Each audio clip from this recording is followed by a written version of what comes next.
Hello and welcome to Mom Powers. I'm Coleen Krubl, your host. Today I have with me two friends who are going to talk with us about raising children in multi-ethnic homes. Okay, so I have with me today Angie Pyle and Francesca Gordon, and I'm going to let them take a moment to further introduce themselves and quickly tell us a little bit about your families and your children. So Angie? Sure. We'll start with you. My name is Angie Pyle, and my husband and I adopted a 5-day-old baby, and that's my daughter Stella Rose. She is African American and Puerto Rican and Caucasian, and then we have a adopted son. We got him when he was 3 days old. Wow. So. And Oliver? Oliver, yeah. And how old is he? He's 14 now. 14. All right. And Stella, do you call her Stella Rose or do you just call her Stella? Both. Both. And what grade is she in now? 5th grade. 5th grade. Okay. All right. And I'm Francesca Gordon, and my husband and I have a biological 7-year-old who is of mixed ethnicity. He's Korean, and I'm Jewish. And so we like to say that our kid is either an Asian Jew or Jurian. All right, all right. So I wanted to talk today about some of the upsides to that and maybe some of the things that have been a little bit difficult.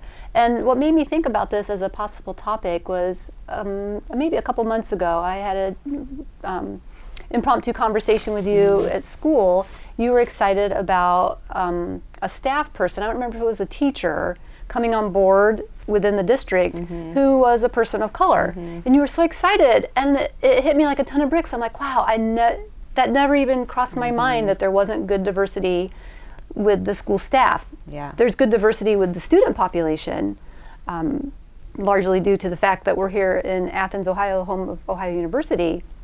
And so a lot of the faculty is diverse and their students attend then the Athens City School District. But it never occurred to me that there wasn't diversity in the staff. And so after you said that, I'm like, that's huge. It is. So can we maybe use that as a jumping off point to talk about what it's like in a school? What has Stella and or Oliver come home saying that it's hard or not hard? Or Yeah. Well, I think Oliver is not even aware probably of the issue being Caucasian.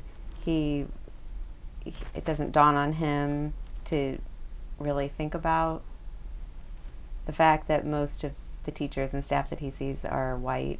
Stella didn't really notice it until she did see an African American staff person, and she was like shocked, because she was so used to just seeing white staff and white teachers, or mostly, and so it was really exciting for her to see someone who looked more like her in a position of authority. And for me, it was when I saw Miss Upchurch, who's the person that I was referring to, who's the new counselor at the high school. I was so excited. I kind of blew her away with my excitement. But I was just like so thankful that we had hired an African American counselor in our school system, and at the same time, it's so sad that I was so excited about it. So we absolutely need more diversity in regard to ethnicity, people of color in our school system for our kids of color. But it's also about representation, right? Because it's not only just in school, the teachers or the counselors or the other authority figures, it's also in the teaching materials.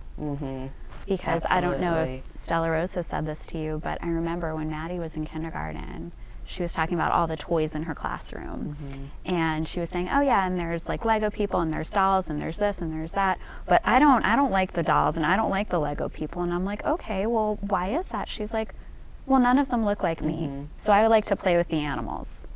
And I thought about that and I'm like, okay. So then I asked her, I'm like, well, okay, are there kids like you in the books? And she's like, no, they all look like you, Mommy. And I'm like, okay. And that just made me think that even something as basic as, the toys or the books or the other teaching materials having some representation. And that's not a thing that I think I would have thought about if I were, had a white child. And I No. feel like that is a positive thing, that's opened my eyes to wanting more representation of more kinds of people. But it's also sad that that's even a thing. I kind of want to save my like race is a thing for when there's a problem and like an explicit problem rather than an implicit problem. Okay. Just because if, you know, Maddie's getting bullied, I want my voice to be really strong if I have to speak up. And if I had, you know, already been needling them about representation, I feel like, and this is The so effect would unfortunate. be watered down. Right, Yeah. right. So that's an excellent point. So what's your take been on that? What Well, Francesca was just saying. um, Have you felt like you've had to speak up at school? I have wanted to, but I haven't for fear. And What kind of fear? Like, What- for example, one day Stella Rose came to school with a new hairstyle. I love her and- hairstyles. Yeah, I like they're how she changes it up. fantastic. They she are. has a lot of They options. are. Yeah, They're it's fabulous. amazing. So, anyways, we worked for probably 8 hours on this hairstyle, and they were 8 hours? braids off the head. She probably had like 70 or 80 of them. So wait, I'm sorry, I gotta ask. You didn't do all 8 hours in a row, did you? We took some breaks. You took some breaks? Yeah. But wow. Yeah. Yeah. And you did it yourself? I did it with a friend. Yeah. And so I was really excited for her to come to school. And in fact, Oliver was really excited for her too. And she was in first grade, and she came to the door of the classroom, and her teacher just looked at her and like kind of curled her lip in shock, like And what grade was this? first grade. First grade. And it was a drastic difference, you know, but Yeah. instead of being like, oh my gosh, your hair looks awesome, you know, it was Right. like kind of like, Wow. who do you think you are? And I was Oh. floored. I was like so So shocked. how did Stella Rose handle it? I didn't notice that it affected her. Did Okay. she notice? Or was she Stella? too young? Yeah. I don't know. She might have been Oh, looking you were at right her there. friends. So you didn't hear about this I was from you, that you were there to see the reaction? Yeah. Oh, wow. Yeah. And so that is just a lack of education. Yeah. I mean, I think the teacher Well, maybe I was guess- worried that her hair may be a distraction. I don't know. But for me, it was a totally missed opportunity to make her feel awesome about her hair, Right. you know, and this Right. new style.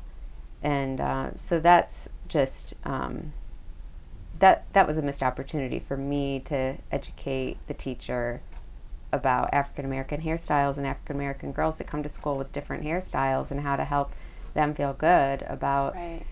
having different hairstyles. So on and that day, were you just so taken aback that you I didn't really have a reaction in the moment Right. with the teacher? Right. I was just, my excitement turned into like this, like rock in my gut, you know, and I never went back to the teacher and talked to her about it, and I regret that. But I think it's But- hard to do those things sometimes because I think, you know, because I've had moments like that and it's just like, okay, if I speak to you, it would be speaking from a place of anger and that would reinforce your feelings Yeah. about this particular thing. Yeah. And It's natural not to want to cause waves, yeah. Okay. you know, or point out the fact that someone was wrong, but we absolutely have to, and I'm very aware more than ever that I need to use my white privilege to do that on behalf of my daughter and other kids of color in our school district.